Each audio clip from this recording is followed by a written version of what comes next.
ಈಗಲೂ ಈ ಪಿಕ್ಚರ್ ನೋಡ್ರೆ ಇನ್ನೊಂದು 20 ವರ್ಷ ಅಡ್ವಾನ್ಸ್ ಇದೆ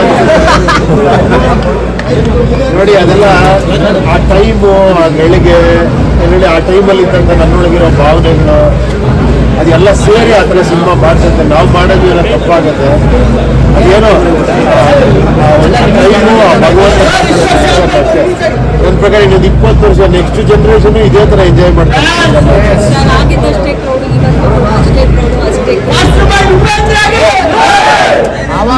ಜಾಸ್ತಿ ಭಯ 5 ಗಂಟೆಗೆ ಅಲ್ಲ, ಅದೇ ಇವತ್ತೊಂಥರ ಈ ಪ್ರೀತಿಲಿ ನೋಡೋದಿದೆಯಲ್ಲ, ಅವತ್ತು ಸ್ವಲ್ಪ ಫಸ್ಟ್ ಟೈಮ್ ಅಲ್ವಾ ಆ್ಯಕ್ಚುಲಿ ಈ ಥರ ಸಬ್ಜೆಕ್ಟ್ ಹೆಂಗೆ ತೊಗೊಂತಾರೋ ಅನ್ನೋದು ಭಯ ಇತ್ತು ಆ್ಯಕ್ಚುಲಿ. ಆಮೇಲೆ ಸ್ವಲ್ಪ ಆ ಥರನೂ ಒಂದಷ್ಟು ಕಾಂಟ್ರವರ್ಸಿನೂ ಆಯಿತು ಆ್ಯಕ್ಚುಲಿ. ಯಾಕಂದ್ರೆ ಸ್ವಲ್ಪ ಅಡ್ವಾನ್ಸ್ ಆಗಿದ್ದರಿಂದ ಈಗಲೂ ಹಂಗೆ ಅನ್ಸುತ್ತೆ ಇದು ಹೊಸದಾಗಿ ನೋಡಿದ್ರೆ.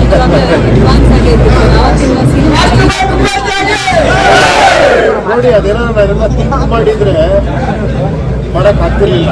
ಏನೋ ಫ್ಲೋ ಅಲ್ಲಿ ಮಾಡಿಬಿಟ್ಟೆ, ನನಗೆ ಗೊತ್ತಿಲ್ಲ ಇದು ಸೆನ್ಸಾರ್ ಪ್ರಾಬ್ಲಮ್ ಆಗುತ್ತಾ, ಈ ಪಿಕ್ಚರ್ ಹೆಂಗ್ ಅನ್ಕೊಂತಾರೆ ಅದೆಲ್ಲ ಯೋಚನೆ ಮಾಡಿದ್ದಕ್ಕೆ ಅದೊಂದು ಫ್ಲೋ ಅಲ್ಲಿ ಬಂದಿದೆ. ಈ ಪಿಕ್ಚರ್ ತುಂಬಾ ಕ್ಯಾಲ್ಕುಲೇಷನ್ ಮಾಡಿದ್ರೆ ಪಿಕ್ಚರ್ ಮಾಡಕ್ ಆಗಲ್ಲ.